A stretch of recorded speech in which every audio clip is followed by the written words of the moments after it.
Assalamualaikum warahmatullahi wabarakatuh. Sebelumnya perkenalkan kami dari kelompok 9. Izinkan kami untuk membahas final project kami di mata kuliah Matematika Distrik yang dimana kita membahas tentang sistem evaluasi risiko stroke berbasis skor dari data kesehatan individu. Yang dimana anggota kelompoknya itu terdiri dari saya sendiri, Evina Fitriani dengan NRP 5054 25 10 13 dan rekan saya. Perkenalkan, saya Aziz Rahmat Arifin dengan NRP 505425102, biasa dipanggil Aziz. Saya Fahmi Lafayette dengan NRP 5054251015. Lanjut. Nah, permasalahannya itu terdapat dua permasalahan yang dimana permasalahan satu itu kita mengangkat tema tentang penerapan fungsi Rex kalkulator stroke menggunakan logistik regression dan WOE function. Nah, latar belakangnya itu kenapa? Karena kan stroke sendiri itu merupakan penyebab kematian nomor 1 di Indonesia yang menyumbang sekitar 18,5% dari total kematian yang ada di Indonesia. Selain itu, faktor dari stroke sendiri itu, faktor itu mempengaruhi risiko stroke seperti usia, hipertensi, glukosa darah, BMI, kebiasaan merokok, lingkungan, dan riwayat kesehatannya. Boleh lanjut?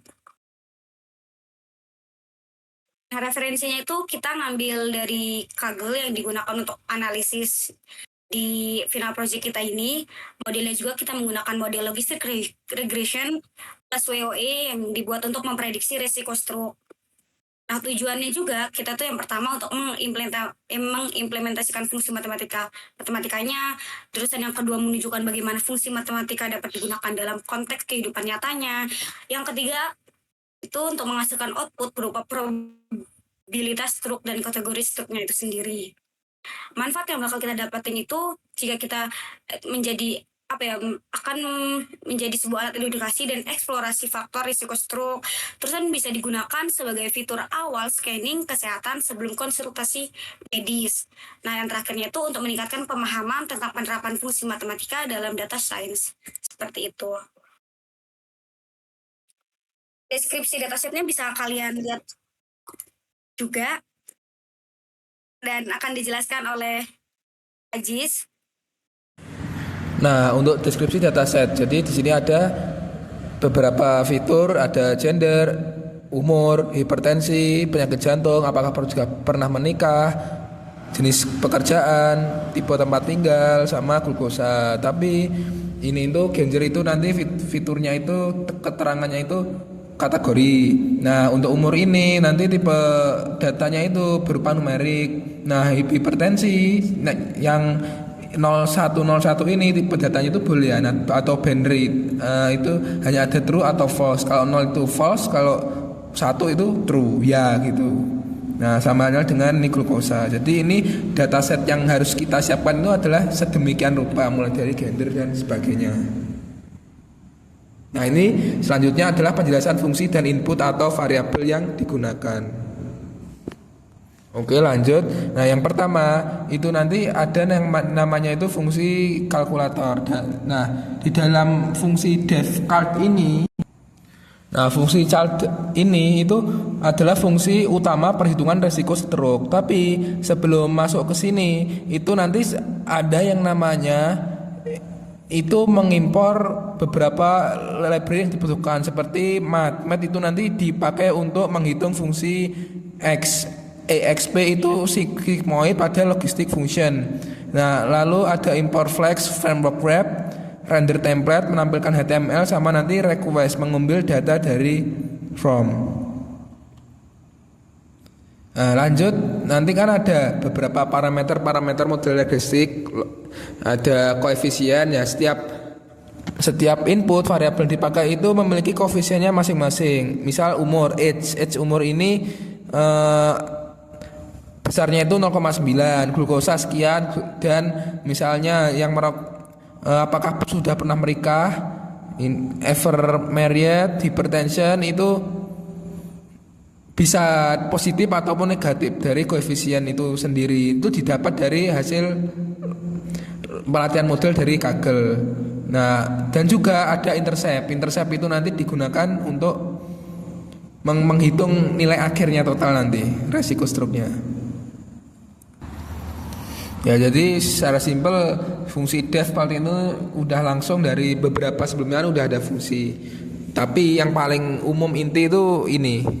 Nanti di dalamnya nanti pengguna user itu disuruh menginputkan umur, berat, tingginya dan sebagainya hingga si user ini menginputkan apakah pernah terkena hipertensi dan serangan jantung. Gitu. Baik, sekarang lanjut ya. Setelah saya jelaskan variabel-variabel yang dipakai apa, lalu lanjut ke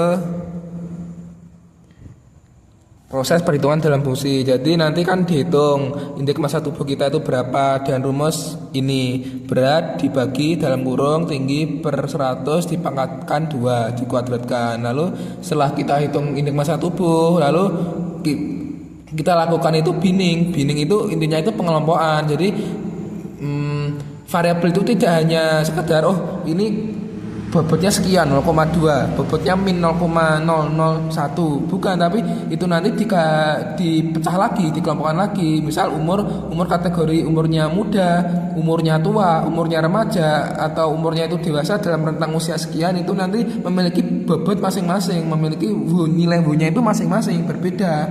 Misal gulanya tinggi, gulanya rendah, gulanya sedang, itu memiliki persentase itu yang berbeda. Jadi setiap kategori dalam sebuah variabel nanti nilainya itu akan berbeda. Nah, W itu weight of evidence, kepercayaan dari beratnya masing-masing seberapa besar pengaruh gitu. Nilai seberapa besar pengaruh variabel itu mempengaruhi nilai Y, nilai variabel dependent. Jadi setiap bin itu memiliki nilai W-nya itu yang mewakili tingkat resiko statistik. Itu nanti kan nilai W itu digunakan itu mengubah kategori menjadi angka. Kategori muda itu sekian, tua sekian, renta sekian, kategori yang udah pernah terkena riwayat penyakit itu sekian gitu. Dan juga menjaga hubungan monotonik. Selain menjaga hubungan monotonik itu nanti ini juga dihitung terutama itu dalam regresi logistrik. Nah, selanjutnya itu menghitung kontribusi logit. Kontribusi logit itu didapatkan dengan mengkalikan koefisien variabel independen I dikali nilai W dari setiap variabel. Misal koefisien umur dikalikan W-nya umur, maka didapatkanlah nilai kontribusi logit. Nah, setelah itu semua kontribusi itu kita jumlahkan menjadi sigma contribution I. Nah, untuk menghitung total logit Z itu rumusnya tadi itu sama dengan intercept ditambah sigma contribution. Nah, akan ketemulah itu nanti rumus Z, rumus fungsi mencari nilai Z atau juga total logit. Oke, lanjut. Nah, ini adalah nilai W yang kami gunakan. Jadi untuk kategori 0,40 itu nilai W-nya itu min 2,06 sekian. Untuk 4, kalau min kan menunjukkan berarti ini mengurangi resiko stroke. Kalau 70 plus 1,4 positif, berarti positif ini nilai W-nya itu akan meningkatkan resiko stroke-nya gitu. Begitu juga dengan glukosa. Glukosanya jika kurang dari 100 sekian berarti resikonya akan semakin menurun. Kalau lebih sekian, sama juga dengan indeks massa tubuh. Kalau berat obesitas, nah, ya resikonya akan juga tinggi. Nah, begitu juga laki-laki, apakah pernah menikah, nilai W-nya adalah sekian. Ini tempat tinggal sama apakah pernah merokok. Nah, lanjut.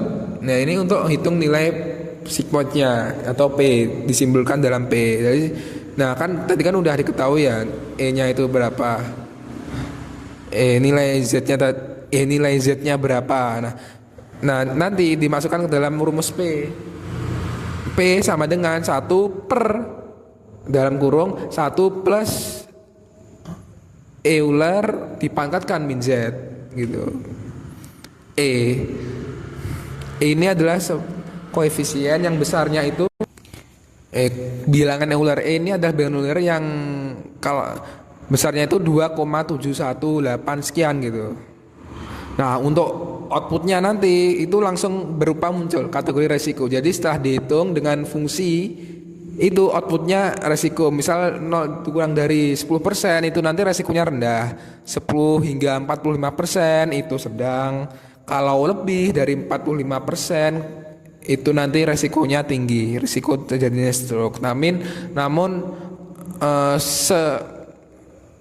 sekecil atau sebesar resiko kan tetap ada resiko gitu. Jadi tidak menutup kemungkinan bahwa orang yang memiliki resiko 8% juga terkena stroke, tapi tidak menutup kemungkinan juga orang yang resiko stroke-nya di atas 45 juga nggak akan kena stroke. Jadi semuanya kita itu berpotensi terkena stroke gitu. Karena ada resikonya, udah ada angkanya meskipun itu kecil sekali. Oke, lanjut. Nah, ini adalah grafiknya. Nah, kenapa kita kok mengatakan kok 10 di bawah 10 itu rendah, sama kok 10 sampai 45 itu sedang, di atas 45 tinggi? Itu ada referensinya. Kita itu ambil dari Framingham-Rix score, juga dari CCS Guidelines. Itu menurut riset mereka itu mengatakan jika prediksi model kita it di bawah 10% itu berarti resiko stroke-nya 10%. Nah, kalau menurut Yoden Index resiko seseorang terkena stroke itu dikatakan moderate atau sedang, itu sekisar antara 10% hingga 45,45%. Kalau di atas itu, di atas 45,45% itu kategorinya udah termasuk tinggi. Nah, ini ada grafik validasi thresholdnya, resiko terhadap label stroke asli. Nah, ini kan dalam grafik tersebut kan terlihat jelas ya. Itu yang kuning itu menunjukkan batas bawahnya. Untuk yang garis putus-putus yang hitam itu menunjukkan batas resiko tinggi. Nah, kan sesuai kan, kalau di bawah batas kuning itu, di kiri batas kuning itu kan terlihat grafiknya gunung bukit itu yang tidak terkena stroke itu banyak. Jadi memperkuat argumen bahwa yang rentang di bawah 10 itu resiko terkena stroke-nya itu rendah. Sebaliknya, kalau di atas batas hitam, di kanan batas hitam itu resiko terkena stroke-nya tinggi. Dibuktikan dengan data aktualnya ini. Data aktual itu yang ini, yang diwarnai dengan warna kuning. Kalau yang tidak terkena stroke, yang aktual ya, itu yang warna ungu. Oke, lanjut kita ke flowchart pembuatan. Flowchart pembuatannya itu kami itu pertama-tama itu mikir idenya jadi gini, rencana itu kita ambil datasetnya dari Kaggle, kan udah ada datasetnya. Kan nggak cuma dataset mentah, harus kita olah lagi datasetnya itu biar nanti kalau dilatih, di train modelnya itu berhasil gitu, sama outputnya itu sesuai. Jadi kita lakukan itu binning itu pengelompokan. Jadi tiap fitur itu dipecah menjadi beberapa kategori. Contohnya umur 0 sampai 40, 40 sampai 60 dan sekian. Juga berat badan, indeks massa tubuh yang kurus, gemuk, normal hingga obesitas gitu. Nah, setelah dibinding, setelah dikelompokkan, itu kita dapatkanlah itu nilai W-nya dari masing-masing kategori yang menjadikannya itu pengganti variabel X. Biasa disebut itu nilai fitur pada formula. Udah dapat W kan, nanti kita latih menggunakan fungsi regresi logistik. Kalau ini udah jelas, udah pakai matematika. Kalau yang mencari nilai W-nya itu memang harus dari lebih banyak implementasi codingnya gitu. Kalau regresi logistik udah jelas pakai perhitungan angka. Nah, dalam regresi logistik itu nanti kita ambil nilai koefisien tiap fitur dari model logistik regresi dan menjadikannya itu nanti bobot statis weight. Jadi udah pakem ini, udah dapat bobotnya dari umur berapa, bobotnya dari tekanan darah berapa, bobotnya dari indeks massa tubuh berapa. Nanti ambil bias model itu sebagai variabel B. Nah, udah dapat bobot statisnya sama variabel B. Kita masukkan ke perhitungan. User menginput data, user menginput data berat badan, tinggi badan, apakah dia pernah terkena tekanan darah tinggi, tinggal di mana, kerja apa, dan sebagainya, pernah menikah atau merokok enggak. Lalu kan udah input semua, itu masuk ke perhitungan. Inisiasi kategori yang diinput ke kategori yang udah dibuat saat binning. Lalu hitung fungsi linearnya dengan rumus Z sama dengan ini. Rumus hitung fungsi linear, lalu barulah hitung resikonya atau Z. Itu 1/1 plus E pangkat min Z. Nah, keluar nanti outputnya berupa resiko rendah, sedang, atau tinggi. Baik, untuk permasalahan kedua itu akan dilanjutkan oleh teman saya. Permasalahan yang kedua, yang dimana kita mengangkat judul tentang penerapan algoritma sorting dan searching rekursif untuk pengelolaan data risiko stroke. Lanjut. Latar belakangnya itu kenapa sih? Dia ada 4 alasan. Yang pertama itu karena kan sistem kesehatan itu membutuhkan pengolahan data yang cepat. Yang kedua, sorting juga diperlukan untuk mengurutkan data berdasarkan nilai risikonya. Yang ketiga, searching diperlukan untuk mencari pasien dengan risiko tertentu. Yang terakhir atau yang keempat itu, rekursi itu membantu algoritma lebih elegan. Tujuannya itu, yang pertama itu untuk menerapkan algoritma sorting dan searching rekursif pada data risiko stroke. Yang kedua itu untuk menunjukkan hubungan penerapan konsep fungsi dan rekursi dalam kehidupan nyata, terutama di bidang kesehatan. Manfaatnya sendiri itu ada 3. Yang pertama untuk mempermudah pencarian data pasien tertentu. Yang kedua itu mempercepat pengurutan skor risiko dari jumlah data besar agar lebih mudah untuk mencarinya. Dan yang ketiga digunakan dalam sistem kesehatan dan database real. Seperti itu. Penjelasan dan cara kerjanya akan dijelaskan oleh Fahmi. Oke, ini adalah flowchart dari permasalahan kedua. Yang pertama itu mulai start. Lalu input data pasien, hitung skor risiko stroke. Sebenarnya ini sudah dilakukan oleh permasalahan pertama tadi. Jadi ini adalah lanjutan dari permasalahan pertama. Lalu setelah user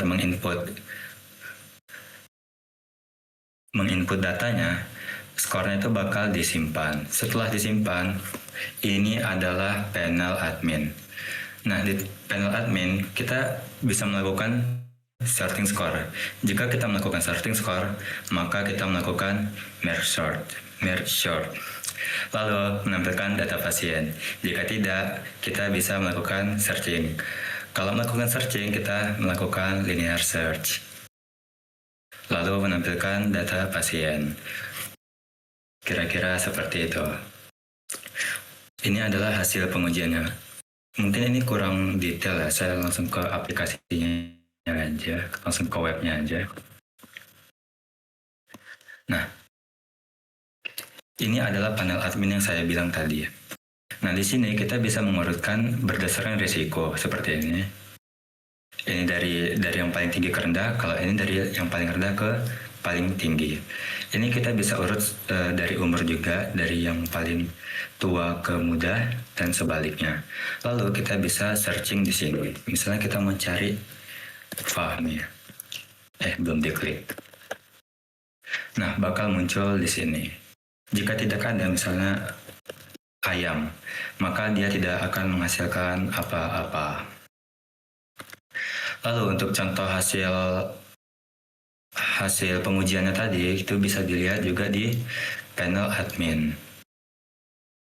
Misalnya kita mau lihat Fahmi Al-Fayed. Di sini risiko stroke-nya itu 6,7% dengan kategori low, kategori risiko sesuai dengan yang sudah dibahas tadi. Nah, untuk lebih detailnya kenapa dia bisa 6,7%, kita bisa lihat di sini. Ini adalah kontribusi fitur pada perhitungan kali ini. Misalnya umur itu mendapatkan kontribusi min 2,4319. Sebelumnya kontribusi ini dihitung dari nilai koefisien dikali WOE-nya. Contoh, di umur saya ini kan 18. Nah, umur 18 itu ternyata menghasilkan kontribusi min 2,4319. Artinya dia mengurangi risiko stroke saya. Lalu glukosanya negatif 0,1173. Coba kita cek glukosa saya berapa. Ternyata glukosa atau gula darah saya itu 85 dan itu termasuk rendah, makanya dia berkontribusi secara negatif. Lalu BMI negatif juga, residence ini positif karena saya tinggal di perkotaan, mungkin itu bisa menaikkan memang itu menaikkan risiko stroke sesuai data model. Lalu smoking karena saya tidak merokok menurunkan, tidak menikah menurunkan, jenis pekerjaan karena saya belum bekerja itu secara statis model itu menaikkan, gendernya itu menaikkan, hipertensi tidak, dan penyakit jantung tidak. Oke, lanjut kode ya. Oke, untuk ini adalah implementasi sorting tadi sebentar.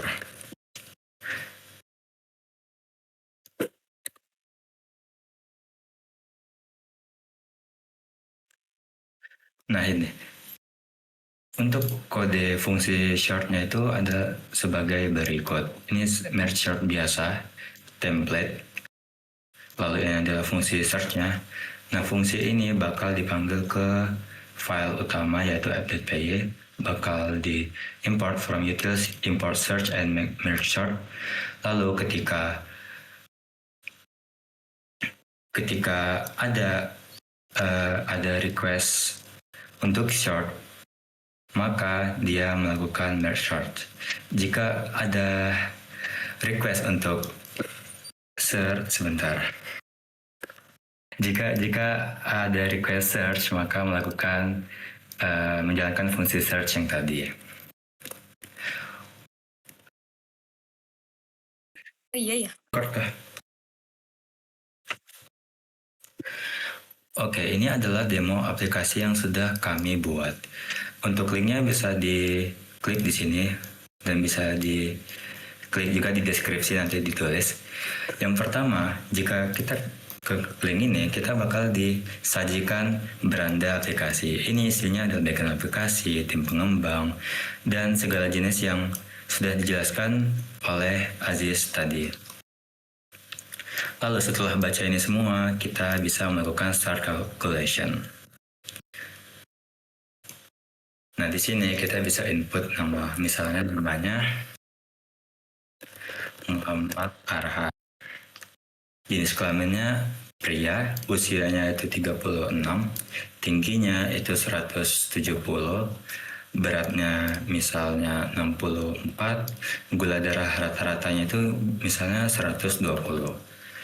Dia itu ada hipertensi dan tidak ada penyakit jantung. Pernah menikah, dia bilang saja sudah menikah. Tempat tinggal itu di perkotaan. Jenis pekerjaannya itu bisa dipilih swasta, wira swasta, PNS, dan anak-anak. Untuk di sini kita coba untuk PNS. Status merokoknya di sini ada pilihannya mantan perokok, merokok, atau tidak diketahui. Di sini kita tulis saja merokok. Setelah itu kita hitung skor risiko. Nah, di sini bakal muncul risikonya 8,2% dengan kategori moderate. Nah, untuk detailnya itu bisa dicek di sini. Umurnya itu, umur 36 ini ternyata menghasilkan kontribusi yang negatif. Lalu glukosanya itu tetap negatif,